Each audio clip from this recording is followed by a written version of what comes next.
Hai Sobat Rebahan, selamat datang di channel hiburan kaum rebahan. Admin akan melanjutkan membacakan sebuah cerita novel yang sangat seru, yang sangat menarik, yang sangat menghibur, yang sangat buat penasaran dari part ke partnya, yang sangat layak untuk diikuti dari awal hingga akhir. Tetapi sebelum melanjutkannya, pastikan kalian sudah subscribe channel ini dan aktifkan lonceng notifikasinya agar tidak ketinggalan jika admin upload video terbaru. Jika kalian menyukai cerita seperti ini, jangan lupa like. Jika berkenan, share juga ke teman kalian agar teman kalian juga mendapatkan informasi hiburan seperti ini. Baik, kita lanjutkan di part ke-173 bertepatan dengan bab ke-815. Paul begitu mengagumi Chen, dia sendiri adalah orang Amerika yang lebih mirip orang Cina. Dia sangat terobsesi dan percaya pada budaya tradisional Cina dan metafisik Feng Shui. Semua yang Chen katakan barusan membuatnya merasa bahwa pengetahuannya dalam Feng Shui benar-benar luar biasa. Jadi dia mengerti mengapa seseorang bersedia memberi Chen sebuah villa mewah senilai lebih dari ratusan juta yuan. Paul sangat menyadari pentingnya menjadi ahli Feng Shui. Seorang ahli Feng Shui yang baik tidak hanya dapat membantu orang mengubah nasib mereka, tetapi juga mengumpulkan kekayaan, bahkan dapat membantu orang mengubah hidup mereka. Jadi semakin baik ahli Feng Shui, semakin tinggi pengetahuannya, maka semakin tinggi nilainya. Misalnya Li Jiacheng dari Hong Kong, menurut informasi orang-orang kerajaan akan membayarnya ratusan juta dolar Hong Kong untuk satu kali menunjukkan Feng Shui. Jadi dia merasa bahwa cek 4 juta senilai 4 juta ini terlalu kecil. Dia tahu dia seharusnya menulis cek senilai 10 juta untuknya. Memikirkan hal ini, dia merobek cek 4 juta tadi dan membuangnya. Kemudian dia dengan cepat menulis cek 9 juta lagi dan menyerahkannya pada Jichen dengan hormat berkata, "Master Yi, tolong terima." Jichen berkata dengan serius, "Paul, aku hanya akan meminta 1 juta yuan. Selebihnya aku tidak akan menerimanya." Tetapi Paul berkata dengan sangat serius, "Master Yi, metafisika Feng Shui sendiri menekankan kebajikan dalam beberapa hal. Uang juga merupakan perwakilan dari kebajikan. Jadi saya harap Anda dapat menerimanya dengan senang hati. Jika tidak, tampaknya tidak tulus." Jichen tidak kekurangan uang. Ada hampir 22 miliar yang di seluruh akun banknya. Dia bahkan tidak tahu bagaimana membelanjakannya. Apakah Paul memberinya 1 juta atau 10 juta tidak ada pengaruhnya baginya.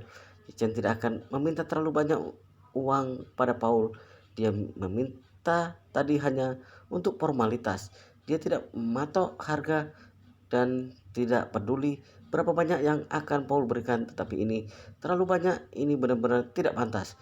Tetapi Paul sangat gigih, dia tidak mau mengambil kembali uang itu. Dia terus meminta Yichen mengambilnya. Melihat ini, Yichen tidak lagi menolaknya, tapi dia berkata, "Karena kamu ingin memberiku uang, aku akan mengambilnya dulu. Namun jika aku perlu menggunakanmu sebagai pengacara di masa depan, kamu juga harus melakukan hal yang sama. Terima uang dariku seperti yang seharusnya." Paul berkata sambil tersenyum, "Bagaimana bisa? Anda adalah Master Yi. Jika Anda ingin menggunakan saya, itu adalah sebuah kehormatan bagi saya." Yichen berkata, "Kalau begitu, jika aku memiliki masalah hukum di masa depan, aku tidak akan berani datang padamu." Paul kemudian berkata dengan cepat, "Master Yi, jika Anda memiliki masalah hukum di masa depan, silakan datang kepada saya akan menerima uang secara normal. Apakah itu cukup?" Yichen mengangguk dan berkata sambil tersenyum, "Lumayan." Kemudian dia melihat waktu dan berkata, "Paul, karena tidak ada hal lain, aku tidak akan mengganggumu hari ini." Paul buru-buru berkata, "Master Yi, saya ingin mengundang Anda untuk makan malam. Apakah Anda punya waktu?" Chen melambaikan tangannya sambil tersenyum dan berkata, "Tidak perlu, aku masih memiliki sesuatu untuk dilakukan di tempat lain. Aku harus pergi." Mendengar ini, Paul segera mengangguk dan berkata, "Karena Master Yi sibuk, maka saya tidak akan menahan Anda. Saya akan mengantar Anda keluar. Master Yi, silakan." Chen sangat menghargai Paul yang tidak basa-basi. Kebanyakan orang Cina lebih suka bersikap sopan. Jika orang lain ingin mengundang mereka makan malam dan mereka ingin mendapatkan sesuatu, mereka akan terus mengundang orang itu beberapa kali. Mereka tidak akan berhenti sampai mereka secara tegas menolak. Bahkan terkadang Jika tidak benar-benar ingin mengundang pihak lain untuk makan malam, mereka akan memperlakukan satu sama lain dengan sopan. Ini seperti banyak orang yang makan bersama dan pada akhirnya berebut siapa yang akan membayar tagihannya. Setiap orang memang berebut ingin membayar tagihan, tetapi belum tentu mereka benar-benar ingin melakukannya. Kemungkinan besar mereka hanya sedang menunjukkan keramahan saja, sebab jika mereka tidak berbuat demikian, mereka akan dianggap tidak peka. Jadi di restoran biasanya sering terjadi perdebatan tiada henti tentang siapa yang akan membayar makanannya.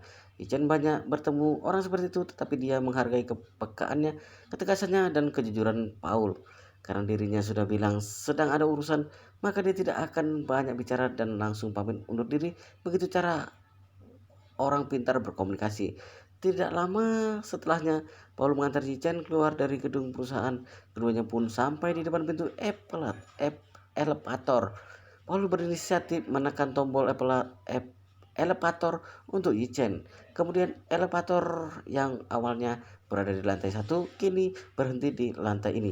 Setelah elevator berhenti, Paul segera mempersilahkan Yichen. Paul ingin mengucapkan sesuatu lagi kepada Yichen, tetapi tepat pada saat pintu elevator terbuka, Paul melihat seorang wanita cantik bertubuh tinggi dan ramping mengenakan atasan ketat dan rok yang membungkus rapi. Pinggulnya tiba-tiba muncul di dalam elevator. Wanita tersebut begitu cantik dan menarik, tapi tidak mengurangi kesan elegan dan seksi dan dari dalam dirinya. Wanita itu adalah yang terbaik dari yang terbaik, tipe wanita yang bisa membuat hati semua pria bergetar dan tak karuan. Paul memandang si wanita dengan terkejut sekaligus senang. Dia kemudian berkata, "Nona Song, kenapa Anda bisa ada di sini?" Wanita itu sudah akan menjawab sampai kemudian dia melihat sosok Yi Chen berdiri di samping Paul. Wajahnya yang tadi dingin, elegan, tiba-tiba seperti ditiup angin musim semi. Wanita tersebut pun tersenyum malu-malu dan terlihat amat senang. "Master Yi, kenapa Anda bisa ada di sini?" Yi Chen mendongak dan menyadari bahwa yang ada di dalam elevator adalah nona besar keluarga Song, yaitu Song Wanting. Di sampingnya terdapat beberapa pengawal yang tiap-tiapnya memegang sebuah keranjang bunga yang sangat indah. Song Wanting tidak menyangka akan bertemu pujaan hatinya Yi Chen di tempat ini. Tentu saja dia merasa amat senang. Yi Chen juga sama terkejutnya melihat Song Wanting berada di sini. Pria itu tersenyum sambil berkata, "Aku kesini untuk membantu teman melihat Feng Shui-nya." Usai mengatakan hal tersebut, Yi Chen yang tadi melihat Paul menyapa Song Wanting langsung berpikir bahwa keduanya pasti sudah saling mengenal. Song Wanting tersenyum sambil berkata, "Sepertinya Master Yi juga mengenal Tuan Paul. Aku kesini karena kakek menyuruhku mengirimkan beberapa keranjang bunga untuk memberi selamat kepada Paul atas pembukaan perusahaan barunya." Dengan itu, Song Wanting pun tiba-tiba sadar dirinya belum menyapa Paul. Hal tersebut membuatnya merasa tidak enak hati. Tuan Paul lama tidak bertemu. Paul adalah orang yang pintar ketika masih menjadi pengacara. Dia banyak bertemu dengan tersangka kriminal, oleh karena itu dia memiliki kemampuan yang sangat kuat dalam membaca mata dan ekspresi orang lain. FBI Amerika pernah mengadakan serangkaian kelas khusus untuk belajar membaca ekspresi manusia.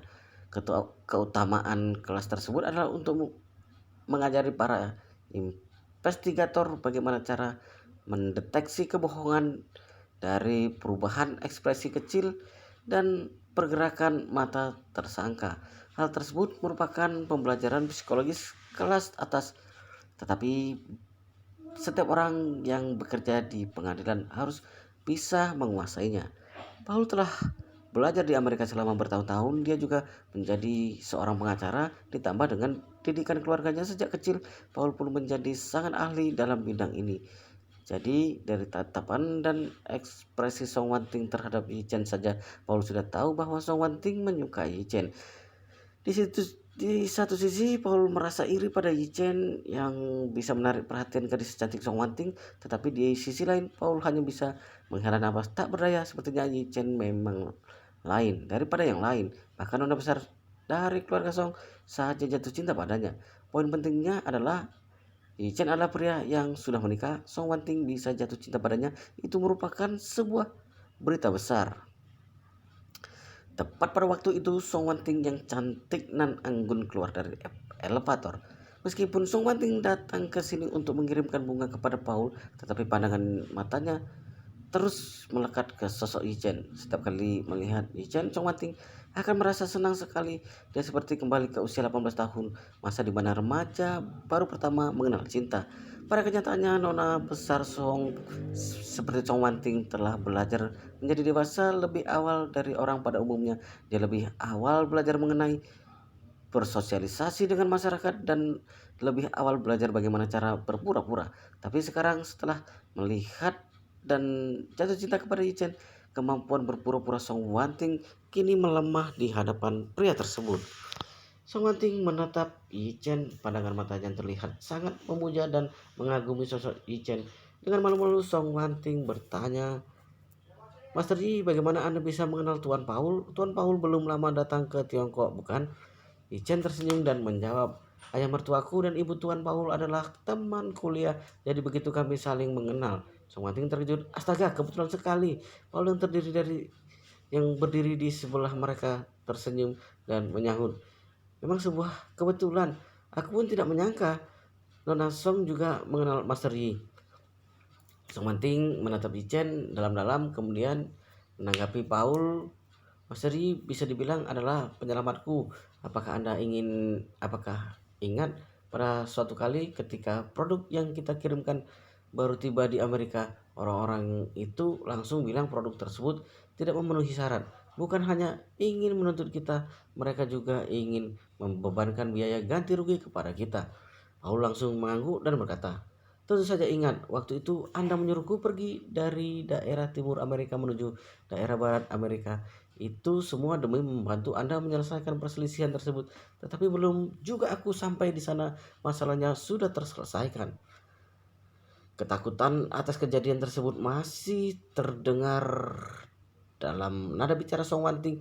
"Waktu itu aku tidak sengaja melanggar Feng Shui di rumah. Alhasil bukan hanya bisnisku saja yang mengalami kerugian, aku pribadi pun juga merasa kehidupanku semakin rumit. Bahkan saat menyetir selalu ada masalah dan aku pernah mengalami kecelakaan." Dengan itu Song Wanting pun mengangkat pergelangan tangan dan menunjukkan gelang pemberian ibunya. Dengan penuh kesedihan dia berkata, "Waktu itu aku sudah kehilangan gelang ini. Jika bukan karena Master Yi, aku pasti tidak bisa mendapatkannya kembali." Paul berkata terkejut. Ternyata Master Feng Shui yang ada yang Anda ceritakan padaku waktu itu adalah Master Yi. Song Wanting mengangguk sambil berkata, "Benar, memang Master Yi."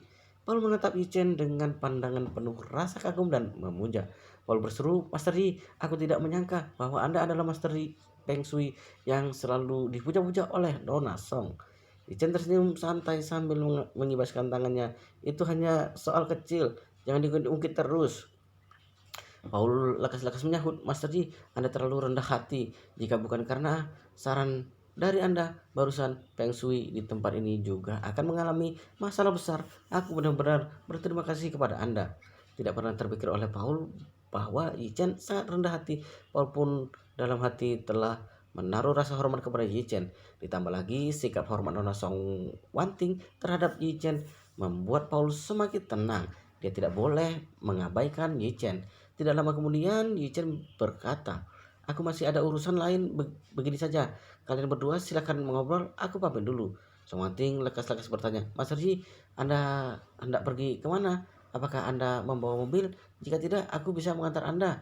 Yi Chen tersenyum, "Apakah kalian berdua tidak perlu mengobrol tentang masa lalu lagi?" Song Wanting cepat-cepat menjawab, "Aku dan Paul adalah kenalan lama. Paul juga akan melebarkan sayapnya di kota Jinling. Kami masih ada waktu untuk membicarakan masa lalu. Jika hari ini Master Yi tidak membawa mobil, maka biarkan aku mengantarkan Master Yi." Melihat hal ini, Paul pun tahu bahwa Song Wanting bukan hanya menyukai Yi Chen, tapi juga menempatkan Yi Chen di posisi terpenting dalam hatinya. Karena kondisi sudah begini, Paul pun sekalian menambahkan, "Nona Song, terima kasih atas bunga yang Anda berikan. Tolong sampaikan rasa terima kasihku kepada Tuan Besar Song. Jika ada kesempatan, aku pasti akan berkunjung ke sana. Kalau Anda masih punya urusan, silakan selesaikan terlebih dahulu. Kebetulan aku sendiri juga ada urusan. Sang Wanting memandang Paul dengan rasa penuh terima kasih sambil mengatakan, baiklah, karena Anda masih memiliki urusan lain, maka aku tidak akan mengganggu. Jika ada kesempatan, kita bisa bertemu lagi. Paul memiliki IQ dan EQ yang tinggi. Dia bisa melihat bahwa seluruh perhatian Song Wanting ada pada Yi Chen. Mendengar bahwa Song Wanting ingin mengantar Yi Chen pergi, jadi kenapa Paul tidak sekalian saja mengikuti alur dan membantu Song Wanting? Akhirnya Song Wanting pun berkata kepada Yi Chen, Mas Ri, biar aku yang mengantar Anda. Yi Chen mengangguk dan tersenyum. Baiklah, maaf merepotkan. Song Wanting tersenyum malu sambil berkata sungguh-sungguh, Mas Ri, Anda jangan pernah merasa sungkan kepadaku.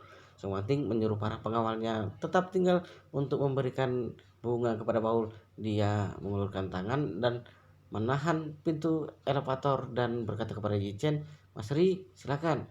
Yi Chen mengangguk dan masuk ke dalam elevator terlebih dahulu. Song Wanting ikut masuk setelahnya. Pintu elevator tertutup. Aroma elegan yang menguat dari tubuh Song Wanting perlahan masuk ke indera penciuman Yi Chen. Bisa dibilang selera Song Wanting sangatlah berkelas. Parfum yang dia pakai tidak terlalu kuat aromanya dan bisa bertahan lama. Aroma tersebut tidak hanya membuat orang lain merasa nyaman, tapi juga merasa segar. Tidak ada kesan vulgar sekali dalam aroma itu, bahkan bisa dibilang cukup memabukkan. Berdiri di samping Song Wanting membuat hati Yi Chen jadi gelisah tak karuan. Tidak bisa dipungkiri bahwa Song Wanting memang sangat cantik dan berbudi luhur. Dia juga bersikap lembut ketika berada di depan Yi Chen. Tidak ada sikap angkuh ala nona besar. Keduanya pergi keluar dari gedung Gemdel. Song Wanting secara pribadi membukakan pintu mobil Rolls Royce miliknya dan mempersilahkan Yi Chen masuk. Setelah masuk ke dalam mobil, Song Wanting bertanya sopan kepada Yi Chen, Mas Ri, Anda ingin pergi kemana? Akan aku antarkan. Yi Chen tersenyum samar. Tolong antarkan aku kembali ke Thompson kelas atas. Song Wanting bertanya dengan terkejut, apakah Tuan Yi tidak pergi bekerja? Kenapa tiba-tiba ingin pulang? Yi Chen tersenyum dan menjawab, belum waktunya bekerja, jadi lebih baik aku pulang dulu. Meskipun Song Wanting merasa agak kaget, tapi dia tetap mengangguk pelan dan merespon, kalau begitu aku akan mengantarkan Anda pulang. Dengan itu Song Wanting pun mengumpulkan keberanian dan bertanya, Mas Ri, kapan Anda memiliki waktu luang? Aku ingin mentraktir Anda makan. Yi Chen berpikir sejenak dan berkata, tunggu 2 hari lagi, akhir-akhir ini aku banyak urusan, khususnya hari ini. Yi Chen sudah menjelaskan kepada Chen Jekai bahwa ketika tiba saatnya Malan dilepaskan, pihak rumah tahanan akan membiarkan Malan menelepon Yi Chen sendiri. Pada saat itu Yi Chen sendiri yang akan menjemput Malan. Alasan kenapa Yi Chen ingin menjemput Malan secara pribadi adalah Yi Chen ingin sekali melihat seberapa sengsaranya Malan sekarang. Wanita yang berani membawa lari uang sebesar 21,9 miliar ini tidak akan belajar sesuatu jika tidak menderita sedikit. 21,9 miliar jika Yi Chen tidak menunjukkan belas kasihan kepada Malan serta tidak takut identitasnya terbongkar. Yi Chen bisa saja langsung menelepon polisi. Mencuri uang sebanyak itu, jika Malan tidak ditembak mati, maka pasti akan mendapatkan setidaknya penundaan eksekusi. Yi Chen sudah sangat bermurah hati dengan menyuruh Malan masuk rumah tahanan selama beberapa hari supaya menderita sesaat lalu melepaskannya. Setelah Malan kembali dari kantor polisi untuk melakukan interogasi ke rumah tahanan, hatinya terus merasa gelisah menunggu hasil. Malan tidak tahu apakah polisi akan melepaskannya atau tidak, jadi dia hanya bisa berdoa tanpa henti di dalam hati. Setelah 2 hari berada di rumah tahanan, Malan merasa sangat sengsara. Dia tidak pernah menerima penyiksaan seperti ini dalam hidupnya. Sekarang Malan merasa dirinya berada di ambang kehancuran. Jika polisi tidak melepaskannya, Malan khawatir dia benar-benar akan mati di tempat ini. Nyonya Besar Xiao tahu bahwa Malan memiliki jadwal interogasi di kantor polisi saat pagi hari. Hati Nyonya Besar Xiao pun merasa agak khawatir. Nyonya Besar Xiao takut jika Malan melaporkan kepada polisi bahwa dirinya telah dipukuli oleh Nyonya Besar Xiao dan Zhang Gui Pen. Ditambah lagi Nyonya Besar Xiao juga takut Malan akan mengajukan pemindahan sel kepada polisi. Jika polisi memindahkan Malan, bukankah Nyonya Besar Xiao akan kehilangan hal yang membuatnya merasa senang? Keluarga Xiao telah mengalami nasib buruk dan banyak musibah selama ini. Hal tersebut membuat Nyonya Besar Xiao selalu murung sampai kemudian Malan masuk ke sel yang sama dengannya. Barulah Nyonya Besar Xiao mendapatkan kembali rasa senang dan keindahan hidup. Nyonya Besar Xiao berpikir Malan kemungkinan akan dikurung di rumah tahanan selama 10 atau 20 tahun, sementara dirinya hanya perlu menunggu 10 hari lagi dan sudah bisa keluar. Hal tersebut membuat Nyonya Besar Xiao merasa girang sekali melihat Malan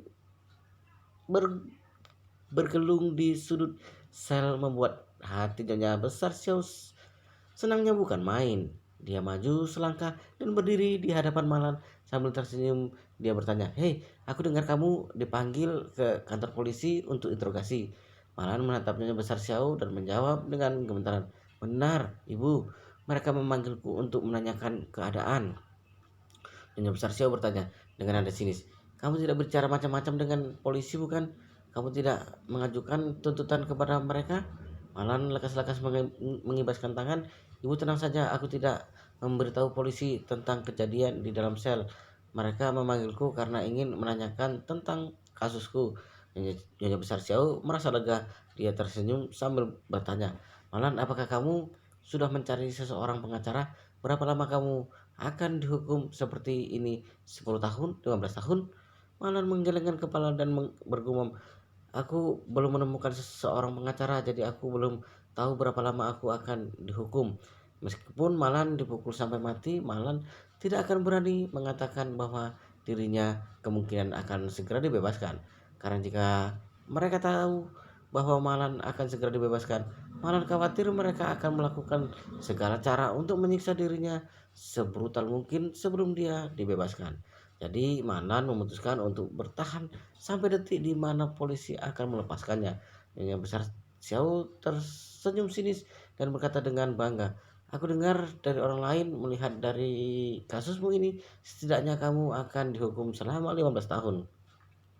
Nyonya Besar Xiao menghela napas, tapi wajahnya terlihat sangat bersemangat. "Astaga, 15 tahun, Manlan.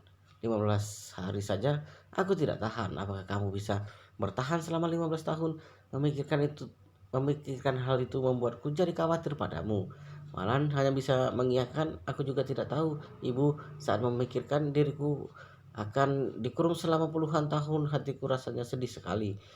Jang Guipan langsung melangkah maju ke hadapan Malan. Dia menampar pipi kiri dan kanan Malan, kemudian memandangnya di atas. "Wanita genit yang mencuri suami orang lain, jangankan dipenjara 10 tahun, meskipun seumur hidup juga kesalahanmu tidak bisa dimaafkan. Coba pikirkan, Han Making yang terpaksa pergi ke Amerika gara-gara dirimu, meskipun aku tidak mengenalnya dan belum pernah bertemu dengannya. Tetapi saat memikirkan perlakuanmu terhadapnya, aku jadi ingin menghinamu atas nama dirinya." Setelah itu Zhang Guipen mengulurkan tangan untuk menjambak rambut Malan, menampar wajah Malan beberapa kali. Darah keluar dari mulut Malan ketika Zhang Guipen berhenti melakukan aksinya. Malan tidak menyangka bahwa Nyonya Besar Xiao juga menunggu giliran untuk menghajarnya. Ketika Zhang Guipen berhenti menampar, Nyonya Besar Xiao tiba-tiba mengulurkan tangan dan menarik telinga Malan dengan brutal, membuat Malan berteriak kesakitan. Malan menggertakkan gigi dan bertanya, "Kenapa Ibu menarik telingaku? Kesalahan apa yang aku perbuat?" Wow, bagaimana cerita selanjutnya? Pasti kita akan sangat penasaran untuk bisa mengetahui cerita kelanjutannya. Tetapi sepertinya part ini sampai di sini dulu. Kita lanjutkan di part berikutnya di video selanjutnya. Pastikan kalian sudah subscribe channel ini dan aktifkan lonceng notifikasinya agar tidak ketinggalan jika admin upload video terbaru. Jika kalian menyukai cerita seperti ini, jangan lupa like. Jika berkenan, share juga ke teman kalian agar teman kalian juga mendapatkan hiburan seperti ini. Oke, kita lanjutkan di part berikutnya di video selanjutnya.